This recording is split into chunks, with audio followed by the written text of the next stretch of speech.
I'm Steve MacSwiggan. The aim of the talk today is just cover a few minutes just looking at the scope of commercial activity that we've got going on here, what support we can give investigators as an NHS board, and also I'm going to, for novice investigators, how we can get them involved, encourage them to do some commercial research activity. And I'm sort of shamelessly plugging commercial because that's my job, I guess, to encourage these links with pharma, but also have to be aware that probably about 3/4 of our research activity here in Dundee is non-commercial academic, and we have a very good reputation in that area also. What I've got here is a slide looking at our number of currently active and studies that we're actively recruiting and how many we have in follow-up. So we've got 56 actively recruiting studies at the end of last week. And 53 that are in follow-up. It's quite a broad, much more than what people would actually probably think is happening here. The majority of them are in cancer, as you would expect, but a third of commercial research activity in the UK is in oncology and haematology, and then we tend to find that it's cardiovascular, diabetes and respiratory medicine, the areas that are the highest areas of drug development. We also have a very rich and recent vein of activity in dementia research. Really, over the last 3 or 4 years, we've seen dementia trials go from 0 to 5 that are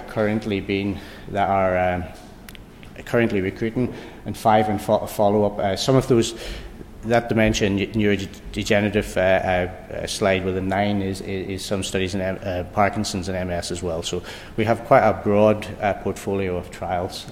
So that demonstrates, I hope, that we are keen to support lots of investigators in that, and I'll touch on that shortly. We have 49 active consultant principal investigators, so quite a small number doing a large amount of activity. We're looking at 54 commercial sponsors that we deal with, so we have a lot of small organisations that we're dealing with, so it's not all massive firms like Pfizer and the GSKs, etc. There's quite a lot of activity with smaller companies, and we deal with more than 20 CROs. So we, as an R&D department, have to get our heads around some of their systems as well when we're dealing with them. We're also at the moment, and this is sort of common to us, we're always sitting around about a portfolio of about 20 studies in startup where we've been awarded these trials and they're going through regulatory approvals and budget negotiations. So what we find is that every month we start 4 or 5 new studies here in Dundee, commercial studies, and 4 or 5 tail off and come to close down, and we're keen to increase that activity over the next year or two as well. So we have a number of specialty groups that are not currently active in commercial recruitment but are very active in non-commercial, and we're keen to encourage them to look at some of our commercial trials. Some of them provide very vital support for our commercial activities. I'm thinking of 2 in particular. Anaesthetics and ophthalmology help with some of the dementia and the oncology trials, or some of the screening that we do for them. So although you may not be involved directly as a principal investigator in the trial, we do require NHS support services to continue our research activity. So let's just have a wee look next. So quick one, why do we do commercial research? These are thoughts of me as I ramble along, but it's really about widening patient choice. Whenever clinicians are faced with a patient in front of them, they would like to get, to give them a choice of what treatments may be offered to them. It's also a aim of the NHS to present research opportunities at all consultations. So that's a clear reason maybe why we do this commercial research.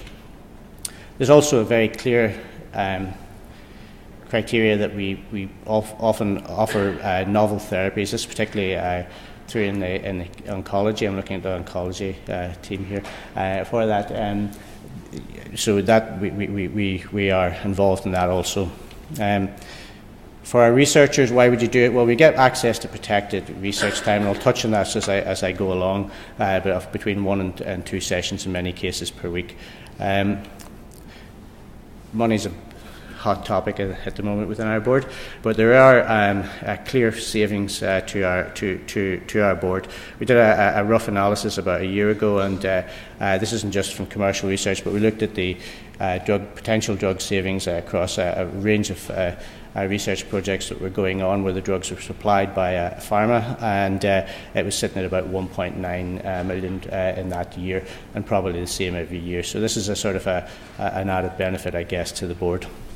And finally, this year, hot off the press last week, we know that last year we generated just over £1.5 million of income in our board from commercial activity. That all gets fed back into NHS and university and support services, so it certainly covers the costs of delivering these trials. So how do we know about what's out there? Berkley's come along today to talk to us about Pfizer's pipeline, but there's also a number of initiatives going on where we have close links with the pharma industry. We have 4 prime partners in Scotland, Pfizer being one of them, but also Quintiles and Roche and PPD. Quintiles and PPD are CROs, and Roche, of course, is a pharmaceutical company. So part of that prime partnership agreement is that they present any research opportunities that are coming to the UK to Scotland as a prime site, and we are offered these studies if we're interested in doing them or are keen to get involved in them. How that works is that the company will send feasibility to us. It'll be sent either directly to consultants that they've worked with before or have identified as key opinion leaders in that area, and also they generate copy in our R&D department or send it to our R&D department, and then we will approach the local consultants we know are interested in these areas. We have an R&D department uniquely in the UK, 3 part-time research nurse facilitators who work very closely with a clinical research centre and our colleagues in clinical practice, and they help with these feasibilities. It's a very important metric, actually. Turning around feasibilities is quite a task. We receive about 500-600 feasibilities to NHS Tayside every year to see if we're interested in various areas, and of that about 50 or 60 will be placed as studies. So there's a lot of dead time in that. We're keen to make sure that we respond to these in a quick manner. So we hold in our R&D office quite a lot of core information of what our capabilities and capacity is within our board to conduct various trials. Our facilitators will also help with the setup of the studies. Just looking around the audience, I know that is the case with some of the investigators here. Probably most importantly, though, in Dundee, for those of us who have been here for quite a long while, I've been here for 17 years, I've seen massive changes in our ability to coordinate clinical research activity. One of them has been the formation of the Clinical Research Facility, which was opened in 2010, and that's a central area where we host our probably about 80% of our research activity. It's populated staffed by research nurses. It also has a project manager in Joe Forbes, who I'm sure many of you know, and it also, interestingly, has a research physician who's been in post for probably more than 6 months, I guess now. How long? Yeah. And she supports our clinical colleagues delivering their trials. So this is a massive investment from our board in supporting our research investigators. This is the Clinical Research Centre. Most of you will have seen it. It's just outside it's a very bleak day, that wasn't a proper Dundee day. It's not normally as sunny as this right here. So, but the Clinical Research Centre is just behind Level 9 car park, and it's a facility dedicated to delivering clinical research activity. I'll talk you through just very briefly what's there, but we have 6 consulting rooms, half a dozen chair bays, so we can see a variety of patients. We've got rooms for intensive studies, a 2-bedded room for that, and a single bedroom, all with en-suite facilities. It's got a physiology suite, and it also has probably the most important thing, it has staff that are trained and competent in their areas and split into research teams, so they have expertise in different areas. So it helps support this portfolio of research activity. And also it's embedded within the hospital, so it is covered by the crash team, within the hospital as well. So that's quite a useful thing. Also, it has all of the support facilities that you require to support clinical research. It's got a clinical trials pharmacy within it, but we generally use the clinical trials pharmacy on level 5 here. It's got a sample processing lab, so they will deal with all these samples that you will take in the studies. Record store, archiving arrangements. We archive off-site, of course, but they will take care of that for investigators. And of course, it has the areas to support the companies whenever they send their staff to our site. So whistle stop through the ground floor of it. Down below, it's got a clinical research imaging facility. This is a massive advantage to NHS Tayside, that we are able to do a lot of our imaging out with NHS core services, so it doesn't place an undue demand on these busy clinics. So we have a 3T MRI, and that's got fully specified for these indications. We also have a PET a CT scanner, which is also fully specified, but also importantly, this area is staffed by dedicated research staff. I should have really checked how many visits they have a day, but anytime I'm there's always something going on. So it's a busy facility, and actually probably could do with being expanded within the CRF, because they seem to always have plenty going on. We also have an intervention suite, so it's got full anaesthetic facilities down there as well, and that's been used in trials also. Interestingly, and importantly, all of our activity is not just based within Dundee. We have a very excellent facility within Perth, Royal Infirmary, the Gannachie suite. I know that I'm just looking up at my own team here. They're trying to get themselves moved there, but that's not going to be happening.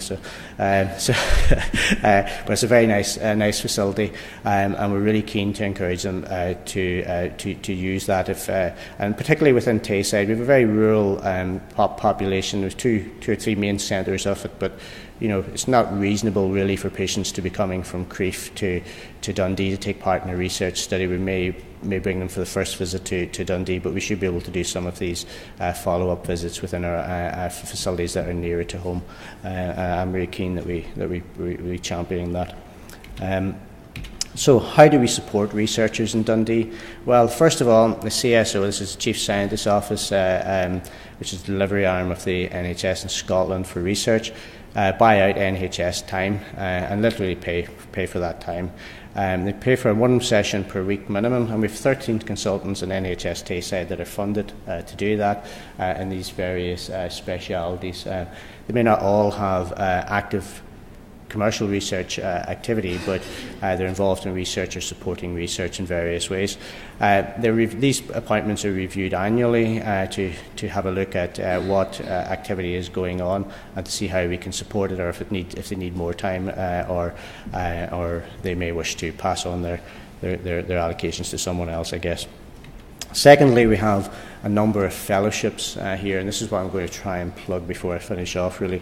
We have 4 National Research Scotland, National Health Service Research Scotland fellowships. We've got 4 of them in Dundee, and that's CSO funded as well, but they get 2 sessions funded for 3 years to support research activity. It's aimed exclusively at junior consultants within 6 years of appointment, and it's a competitive process to get that, and I'm going to touch on that in a minute or two. We also have 8 allied health science partnership fellowships which are funded locally, and they get 2 sessions for 2 years. These things are here to support them. I should also probably go back to this original slide. Hopefully I've demonstrated the reasons to why we do the research, but what are the benefits to the researchers that are taking part is something I've had a look at, and they're probably better placed to answer this than I am. We like to think that this dedicated research time negotiated into their NHS contracts is of help for them to free up some time for research activity. But also many of our researchers have an opportunity to influence drug and device development. We've seen a number of our principal investigators take a national lead and actually a countrywide lead and become chief investigators in trials. You'll find that these investigators have influence within the sort of pipeline of drug development and also the design of protocols, etc. So we're really keen to do that. And also there's a political thing as well, where I guess that studies that are led from Scotland, we're finding that more companies are approaching us because we have quite rapid start-up times in Scotland. Probably certainly some of the best in Europe, if not the world. Interestingly, this is always, whenever we're talking to investigators, we want to know, well, what else can I get from this? Well, we actually are very open and keen to make this clear that 60% of the investigator income in a commercial study is returned to a principal investigator account here in Dundee.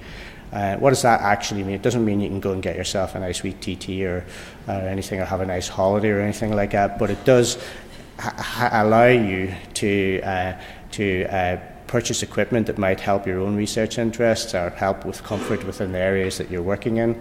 It may support you to do training for your staff or your research fellows that are working for you. We will help you with arranging this.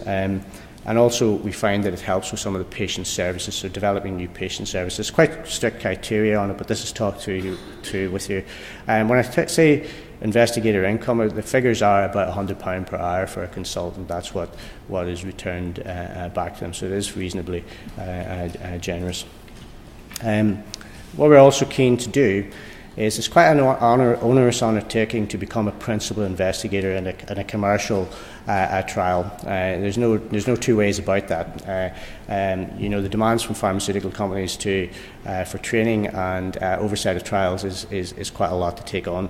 But we have encouraged and seen an increase in the number of sub-investigators. These are people who are assisting their principal investigator on trials. They're getting a feel for what the demands are. There may be blinded raters on studies, and we're really keen to get them involved in activity as well.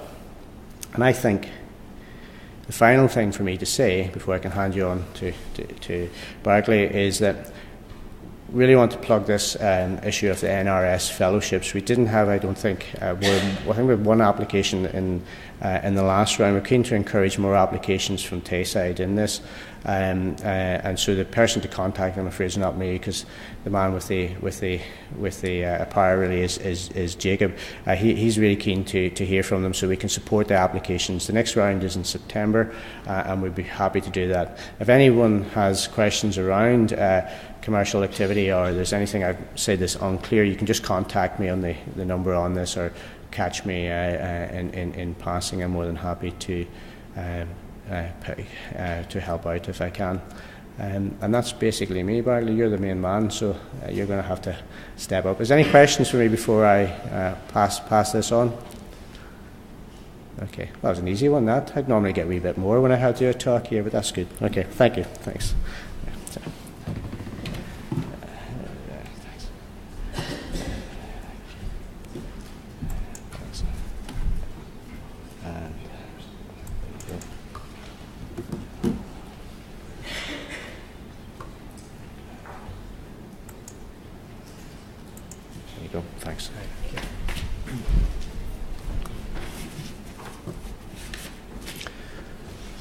So a big thank you to Steve and to Tom Farden as well, who extended the kind invitation to me to come and talk at the Grand Round today. I have to say, every time I come to Scotland, the weather is absolutely fantastic. The sun's shining, it's glorious. So I think you've probably got the best weather in the UK. Maybe we should do a study just to confirm it, but I'm pretty sure you have. So I'm going to talk a little bit about our research areas of focus.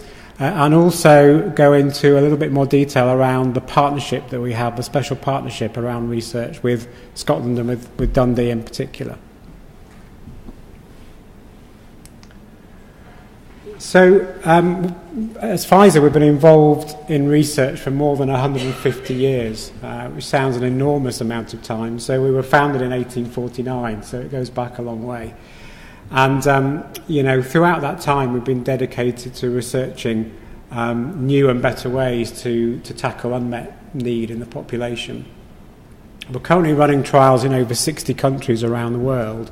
And we have to, when we run those trials, we have to meet the strictest standards, both our own internal standards and the international standards for clinical research. And in all the research that we do, we're clearly committed to the safety of all the subjects who participate. And as I'll go through shortly, we've got a fantastic pipeline of promising new medicines coming through.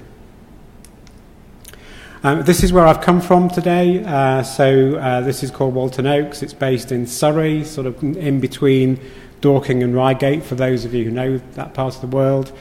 There's about 1,000 colleagues based out of that office. And it's the base really for the medical division, which is what I'm part of, the commercial division.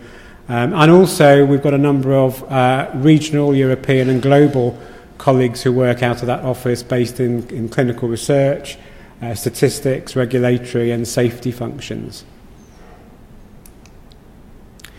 So here's a sort of very simple schematic around how we think about drug development at Pfizer. And it's very easy sometimes to focus on, I guess, the second bullet point at the bottom there, which is it's all about the science, and the science has to be absolutely spot on and excellent. And of course it does. But I always say there's absolutely no point in developing a really clever medicine if patients don't need it, and if doctors don't want it, and if nobody is willing to pay for it. So that's why I've switched those points around to say the most important thing first and foremost, and that's where we have to start, is what do patients need, what do doctors need, what do nurses need, what do pharmacists need, and what do payers need.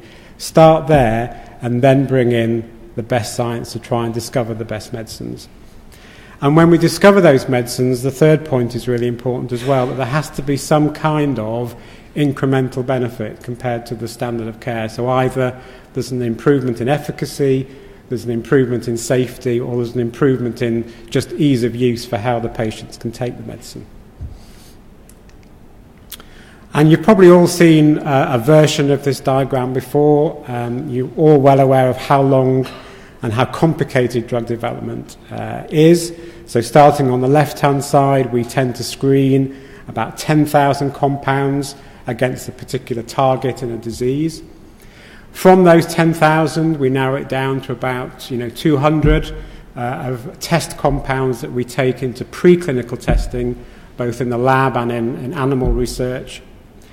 And then from that, we tend to have 5 compounds that we're going to take into the clinic, into clinical trials and into patients.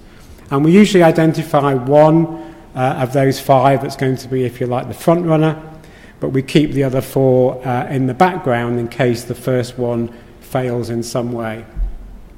So then we go through phase 1 in healthy volunteers, phase 2 in about 100 to 500 patients, mainly looking at safety and also refining the optimal dose for the medicine.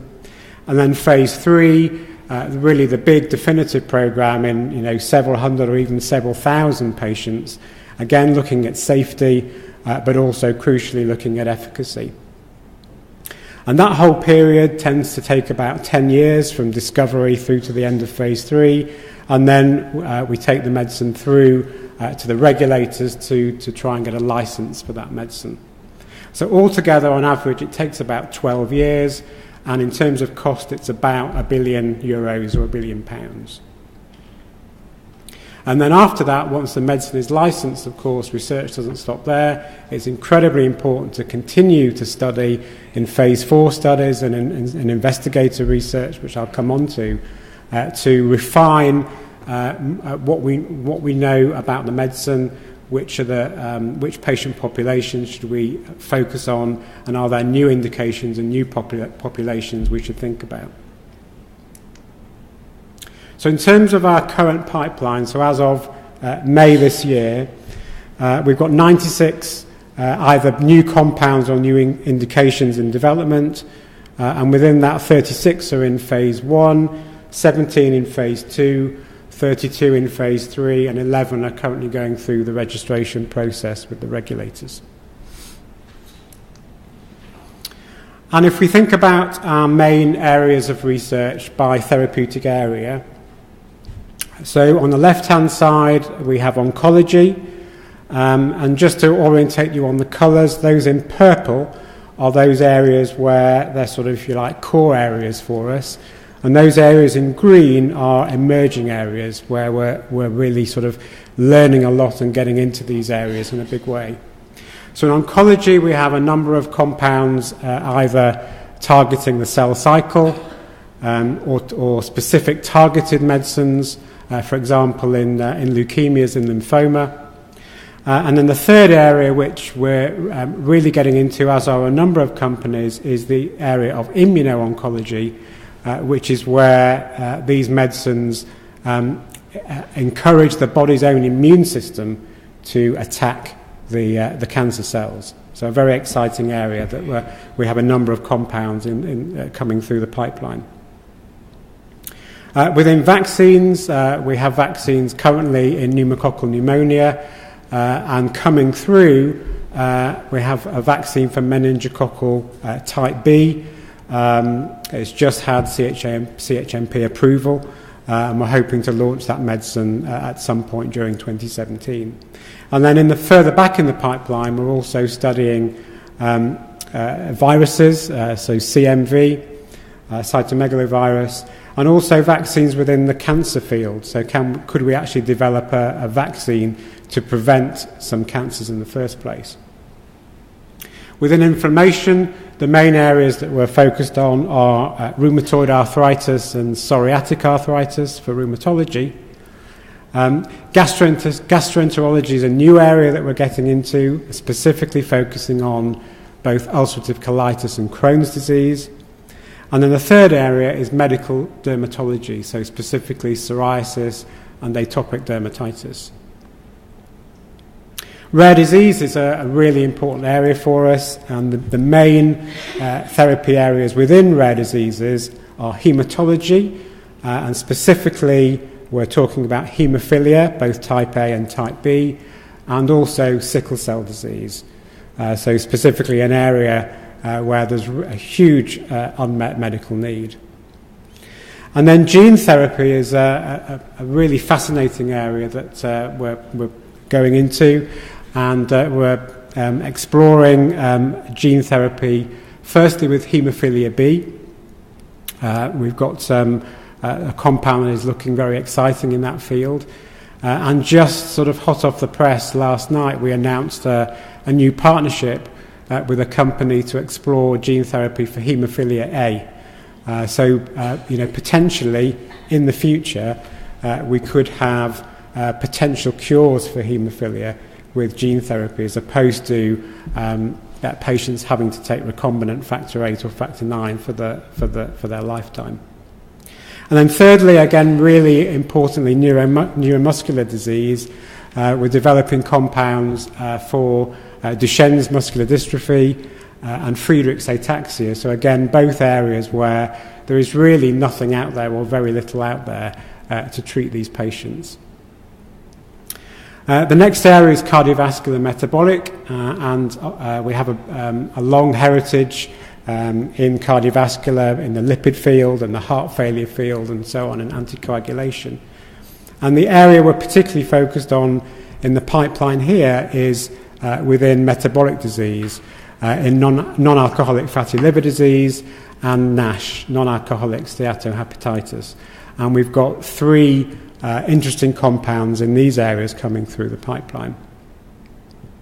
And then lastly, on the right-hand side, neuroscience is a big area for us, and we have programs currently both in Parkinson's disease and also in Alzheimer's disease. And at the bottom there, I wanted to mention that as well as our own pipeline, we are constantly looking at business development with other companies, with academia, with universities and with biotechs to look at other compounds and other therapy areas which we might not have in our own pipeline.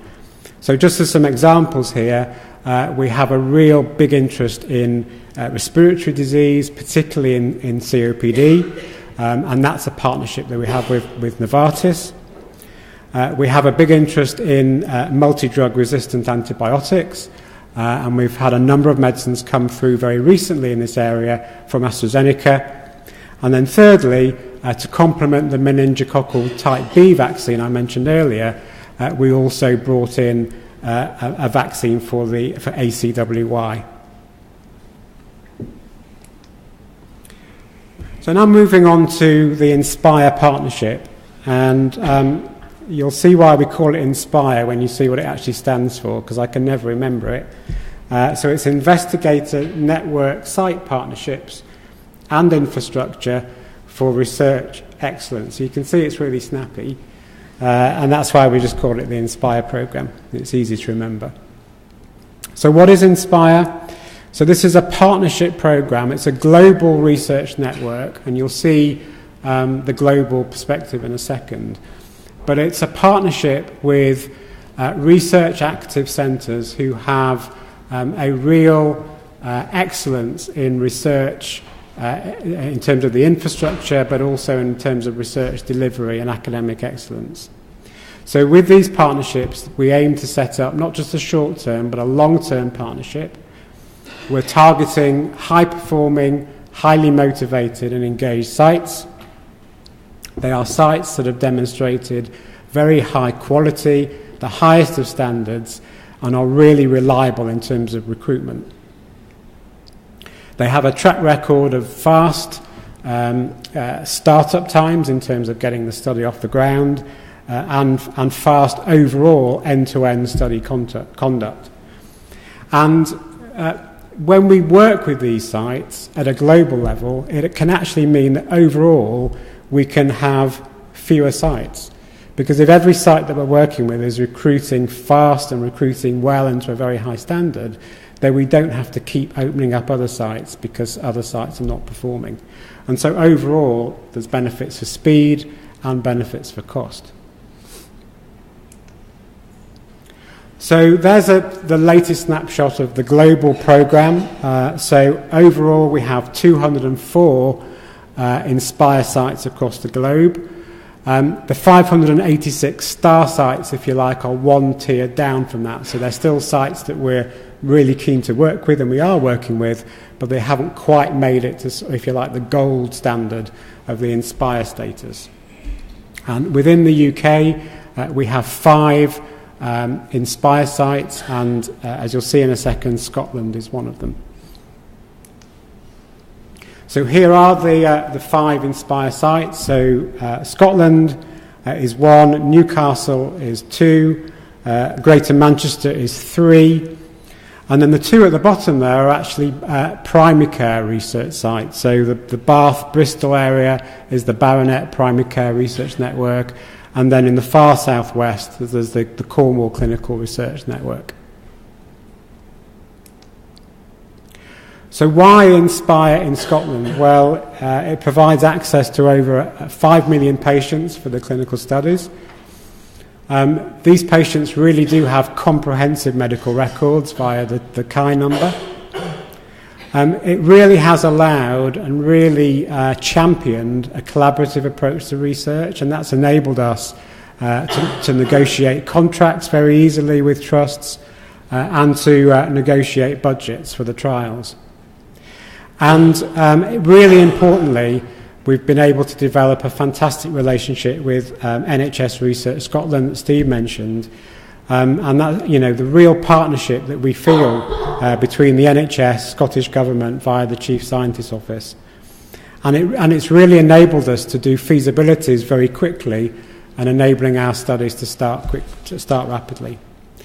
And also in Scotland, as you're well aware, in many therapy areas there is a high disease burden here, so you have the patient population with the diseases that these studies are for.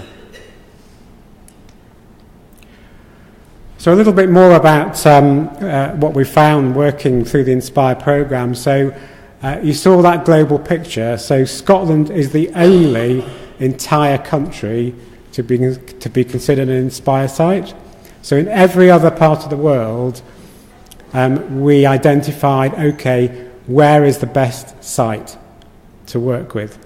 When we came to Scotland, we found that the whole country was a fantastic place to do clinical research. We couldn't separate one site over the other. So a business case came back to Pfizer and said, we think the whole of Scotland, because everyone works so well together as one community here, the whole of the country should be a single INSPIRE site. And that means whenever one of our studies comes through, the whole of Scotland gets priority for those studies to come. And it really is across all therapeutic areas. It's not the case that it's one versus the other. As Steve showed, it really is across the board where you have expertise in these for these trials. So the Scottish investigators are prioritised for all new trials, and investigators have early sight of what's coming through. So I went through the pipeline earlier. We can share in more detail with colleagues in Scotland exactly which trials are in the pipeline, which therapy areas, and which, where you might have the patients for these studies. And we can often do that 12 to 18 months in advance of the study starting. We can connect the relevant Pfizer project teams with the investigators at the right sites. And really importantly, the NRS industry liaison manager and the point of contact within the hospitals is really important. That single point of contact is so valuable for the setup and the conduct of the study. And ultimately, through Scotland having priority access to these trials, more patients in Scotland can be treated with these medicines. So here's a snapshot from 2015. So on the left-hand side, you can see that Scotland was involved in 13 clinical trial protocols at 15 clinical trial sites. And of those, 13 were INSPIRE sites. So 2 of them were Synexus, the site management organisation, but the other 13 sites were all INSPIRE sites in Scotland. And in addition to the clinical trials, we also set up 12 collaborations and R&D partnerships. So they tend to be more sort of basic science and early discovery partnerships with the universities. And on the right-hand side there, altogether through the clinical trials, just in 2015, 700 patients in Scotland were involved in these studies.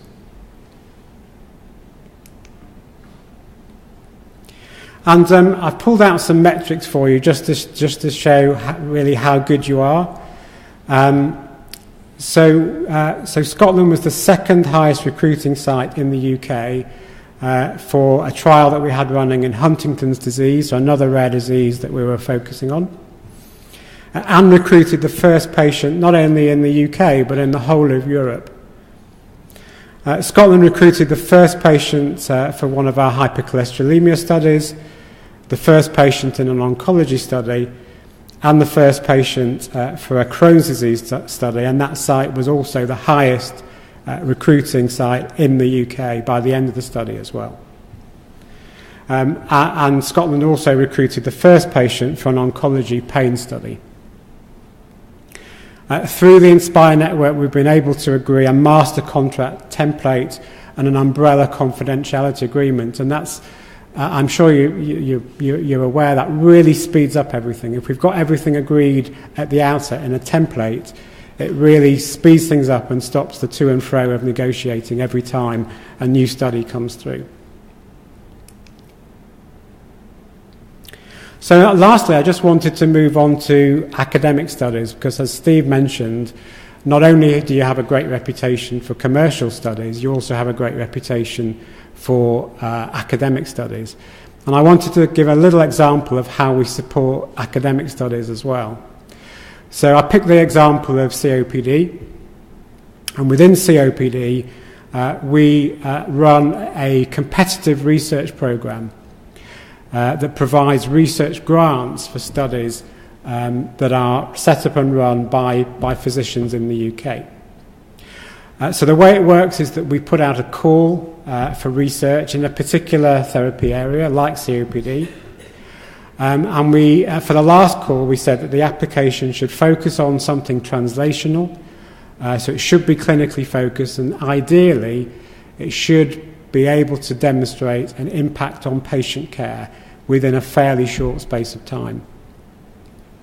And although it relates to an area of research interest for Pfizer, it doesn't mandate that it has to involve a Pfizer medicine. It might do, but it doesn't have to.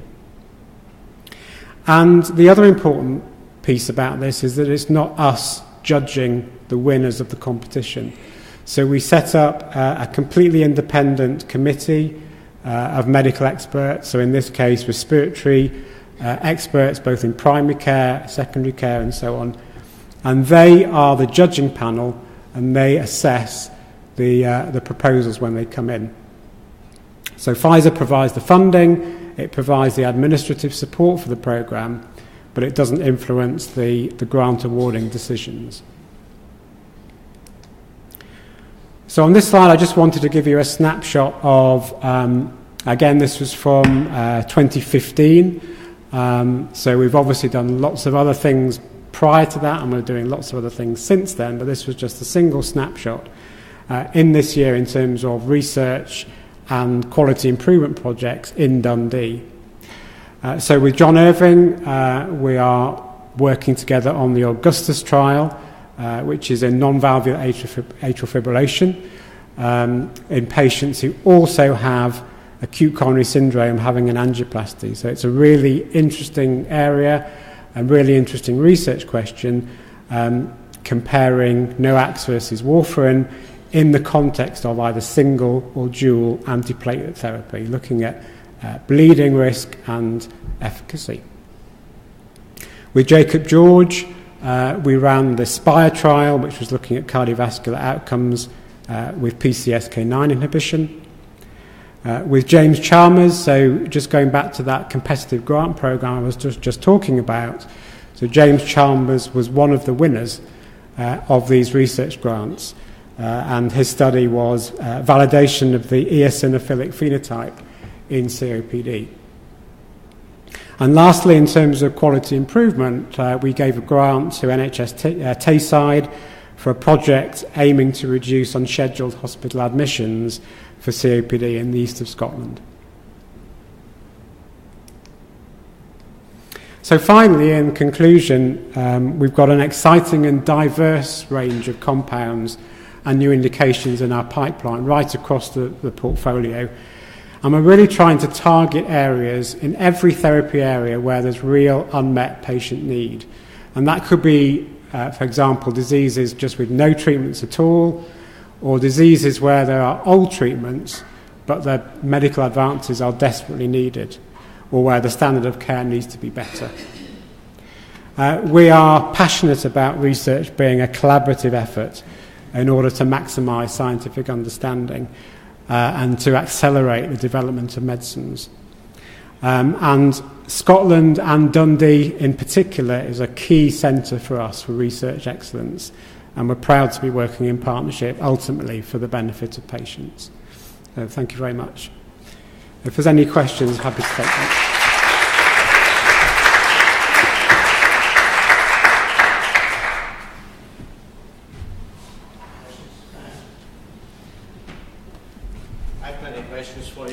For later. Yeah. First of all, finally, I'd just like to say thank you all for attending today and for your attention, and Berkley for coming up and bringing the good weather with you for a while now. So thanks a lot. Thank you. Okay. All right. How do we stop it?